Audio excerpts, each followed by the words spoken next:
Hay una sensación, no sé, que creo que mucha gente comparte últimamente. Es esa especie de hartazgo. Ujú. Abres cualquier red social, pones la radio de camino al trabajo y la sensación es la de entrar en una habitación donde todo el mundo está gritando. Es agotador. Totalmente.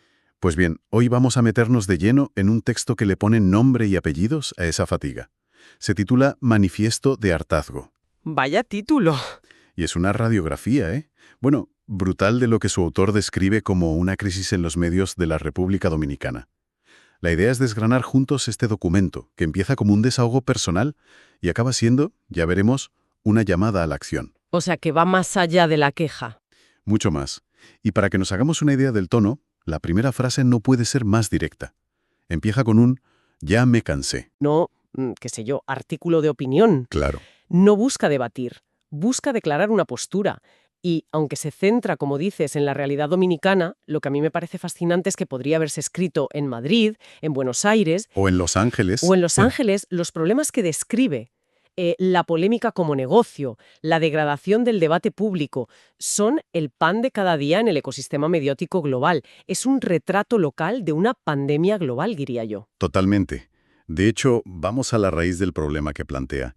El autor no se anda con rodeos. No, Habla de un panorama mediático inundado de gritos, insultos, humillación pública, peleas fabricadas y conflictos vacíos. Pero no se queda ahí, le pone una etiqueta que me parece que da en el clavo. ¿cuál? Buah, es buenísimo. Ruido rentable. Es que lo define perfectamente. O sea, no es que el ruido sea un efecto secundario no deseado, es el producto principal. Exacto, es el modelo de negocio. No es un accidente, es un diseño. Y es aquí donde el manifiesto introduce una idea muy potente, que llama la traición del oficio. ¿Así? La tesis es que la comunicación, en su forma ideal, debería servir para informar, para dar contexto, para elevar la conversación. Pero que esa misión ha sido secuestrada. Claro. El propio texto lo dice con una metáfora muy gráfica. Dice algo así como que la comunicación se convirtió en un ring, el micrófono en un arma. Es una imagen potentísima. Ya no se trata de buscar la verdad, sino de buscar el caos mediático. Eso es. Pero entonces, la pregunta es, ¿por qué funciona tan bien este modelo? ¿Por qué es tan rentable? Uno pensaría que la gente acabaría cansándose de tanto conflicto, pero parece que no. Pues el manifiesto analiza precisamente ese motor económico. Lo llama la economía del morbo. La economía del morbo. La idea es que nuestra atención se ve, irremediablemente atraída por el conflicto, la humillación, el escándalo. Es algo casi biológico, ¿sabes? ¿Una herencia de cuando teníamos que estar atentos al peligro o algo así? Exactamente. El problema es que hoy ese instinto es explotado por un sistema mediático que ha perfeccionado la técnica para mantenernos enganchados. Vale, entiendo la idea general de economía del morbo, pero ¿cuál es el mecanismo concreto que la hace funcionar hoy, en la era de TikTok, de los Reels, de los Shorts? Claro, lo hay. Y el manifiesto lo clava con un término que lo define a la perfección, la economía del clip. La economía del clip. Se refiere a que el valor ya no está en el contenido completo, ya no está en el programa de radio de 1 hora o el debate en profundidad. El valor reside en el fragmento. En los 20 o 30 segundos. Justo, en ese trocito que se puede cortar, empaquetar y viralizar. Y claro, ¿qué es lo que mejor funciona en un clip de 20 segundos? No es un razonamiento complejo. Es el zasca. Es, como dice el texto, el momento exacto del insulto, la humillación viral, el zasca. Es que es un sistema perverso, porque si eres un comunicador que intenta hacer un análisis, no sé, sosegado de 10 minutos, sabes que tienes las de perder frente al que suelta una barbaridad en 10 segundos. Claro. Ese segundo es el que se va a compartir miles de veces. Y el manifiesto lo resume en una frase que es un diagnóstico brutal de nuestra era. Dice, el algoritmo no premia la inteligencia, premia la reacción visceral. Uf, es demoledor. Es que el algoritmo no entiende de matices, ni de verdad, ni de ética. Entiende de engagement, de me gustas, de comentarios, de compartidos. Y la rabia, la indignación, el odio. Son las emociones que más rápido generan esa reacción. Exacto. Y ante esa realidad, el texto acusa directamente a una parte de la profesión de, y cito, arrodillarse ante ese Dios. Es una acusación muy dura. Y lo peor es que este modelo económico tiene consecuencias sociales muy reales. No se queda solo en la pantalla o en la radio. Desde luego que no. El manifiesto argumenta que se traduce en una estrategia social muy deliberada. Le pone nombre: la división como estrategia. Sí, que esta es la parte más oscura del análisis, en mi opinión. Describe cómo el sistema mediático no solo refleja las fracturas que ya existen en la sociedad, Sino que las crea. las busca activamente, las amplifica y las convierte en contenido.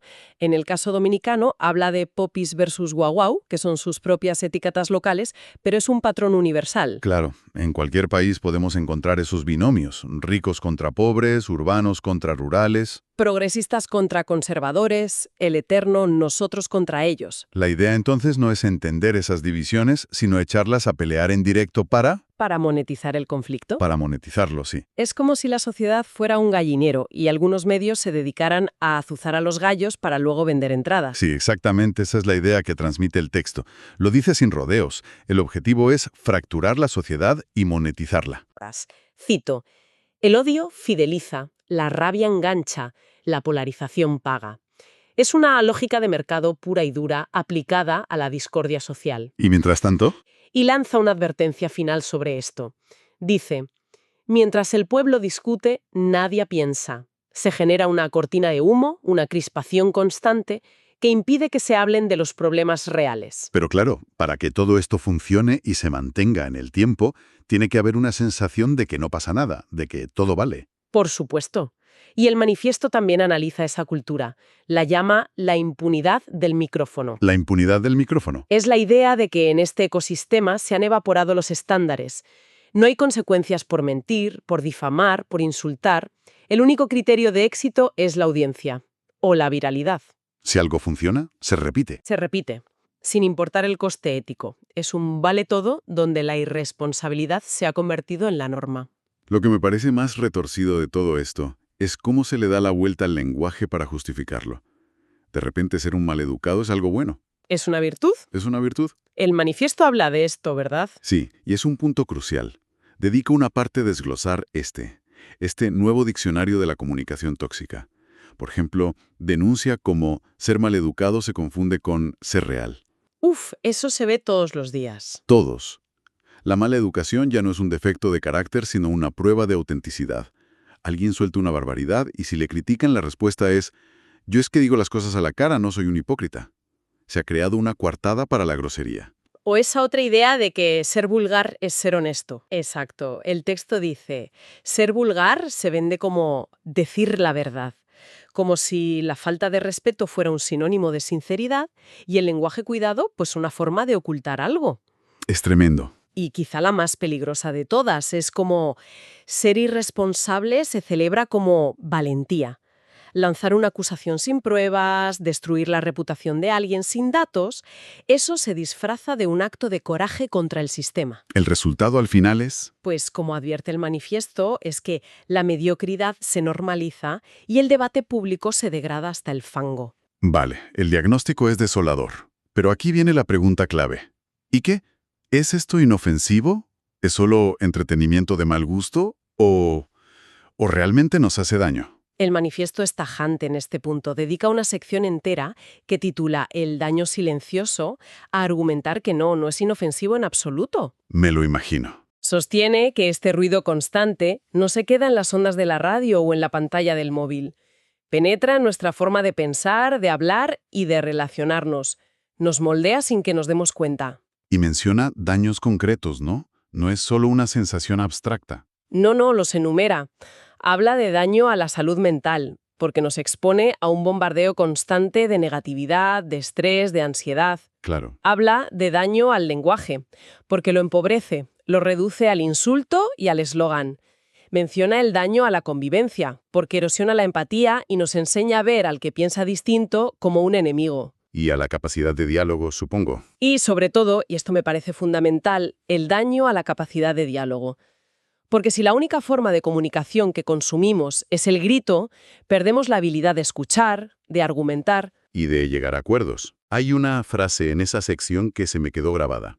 Dice que este modelo nos entrena para reaccionar, no para reflexionar. Buah, es que esa frase es clave. Me parece que lo resume todo. Nos convierte en una especie de perros de Pavlov que salivan con la campana del escándalo en lugar de en ciudadanos que analizan la información con distancia crítica. Es que esa es la consecuencia final. Nos acostumbra al conflicto como el estado natural de las cosas y, como concluye el texto, nos roba la paz. Nos deja en un estado de agitación permanente. Después de este análisis tan demoledor, parece que no hay escapatoria. Dan ganas de apagarlo todo y mudarse a una cabaña en el monte. Sí, un poco sí. ¿El manifiesto ofrece alguna salida o se queda solo en la queja? Pues aquí es donde el texto da un giro de 180 grados y se convierte en un verdadero manifiesto. Pasa de la crítica a la propuesta. Ajá. Responder con más gritos. Propone algo mucho más silencioso, más personal. Y por eso mismo, más poderoso quizá. Quizá por eso, sí. Lo llama un acto de resistencia consciente. Resistencia consciente. ¿Y en qué consiste exactamente? Consiste en retirar el único recurso que nosotros controlamos y que este sistema necesita para sobrevivir. Nuestra atención. Nuestra atención. Es una especie de huelga de atención. Las declaraciones que hace el autor son en primera persona, muy directas. Dice: no participo más de esta degradación. No regalo más mi atención al insulto. Es muy potente. No consumo contenido que me embrutece. Es darse cuenta de que si el ruido es rentable, deja de serlo si nadie lo escucha. Nuestro silencio como consumidores, en este contexto, no es pasividad, es una acción política, es un voto de censura. Es darle la vuelta a la tortilla. El poder no lo tiene solo el que grita por el micrófono, sino también el que decide apagar la radio. Justo. Y a partir de esa decisión personal, el manifiesto se abre y hace un llamamiento a más gente, ¿no? Sí, lanza lo que llama un llamado final, que apunta a 3 direcciones, como si quisiera repartir la responsabilidad. El primero es para sus propios colegas, para los comunicadores. A ver. Les recuerda que el micrófono no es propiedad privada del ego, es una responsabilidad social. Vamos, que es un toque de atención en toda regla a la ética de la profesión. El segundo, me imagino, es para la audiencia, para el público. Efectivamente. Y aquí reside una de las ideas con más fuerza del texto, porque empodera a quien escucha, le dice al público: tu atención es poder. Donde la pones, eso crece. Es una gran verdad. Es una forma de recordarnos que cada clic que hacemos, cada vídeo que vemos, cada minuto que escuchamos, es un voto. Estamos constantemente financiando con nuestra atención el tipo de comunicación que queremos que exista. Seamos conscientes de ello o no. Seamos conscientes o no. Y quedaba un tercer llamado, que era más íntimo, ¿no? Sí, es el que se hace a sí mismo y a quienes sienten lo mismo. Y plantea una idea que me parece preciosa. Dice que cuidar lo que entra por los oídos y los ojos es una forma de amor propio y de patriotismo. De amor propio y de patriotismo. Lo del amor propio es casi como hablar de una dieta mediática, ¿sabes? De higiene mental, igual que cuidamos lo que comemos. Y lo de patriotismo yo lo entiendo en el sentido de que cuidar la calidad del debate público es una forma de cuidar la salud democrática de tu propio país. Me parece una reflexión final muy potente. Pero queda una duda. Con toda esta crítica tan feroz, ¿no podría alguien interpretar que el manifiesto está pidiendo censura? Claro. ¿Que se prohíban ciertos programas o se silencia a ciertas personas? El autor debió anticipar esa crítica, porque el manifiesto se cierra con un matiz que es absolutamente crucial. Justo al final, para que no haya ninguna duda, aclara: este manifiesto no pide censura, pide conciencia. Ah, vale. No exige silencio, exige altura. Y esta es la clave de toda la propuesta. No se trata de prohibir nada, se trata de que cada persona elija con criterio. No se trata de callar al que insulta, sino de aspirar a un debate de más nivel. Y de premiar con nuestra atención a quienes contribuyen a él. Exacto. Es una apuesta por la madurez de la audiencia, no por una solución autoritaria. Entendido. Entonces, el viaje que nos propone este texto va desde ese hartazgo personal, esa fatiga que sentimos, hasta una propuesta de resistencia consciente, que se basa en el poder de nuestra propia atención.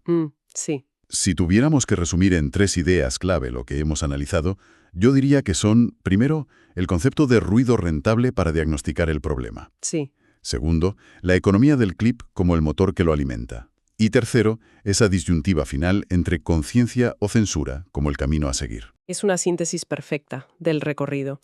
Y me deja pensando en una última cosa. Dime. Hemos partido de que este es un texto muy enfocado en la República Dominicana, en su contexto. Pero después de analizarlo a fondo, La pregunta que me queda flotando es inevitable y nos interpela a todos. A ver, ¿Hasta qué punto estos mecanismos que describe la viralización de la indignación, la transformación de la fractura social en un producto de consumo y la elección consciente de qué información consumir como una forma de activismo cívico no son en realidad un reflejo milimétrico y exacto del ecosistema mediático global en el que vivimos cada día?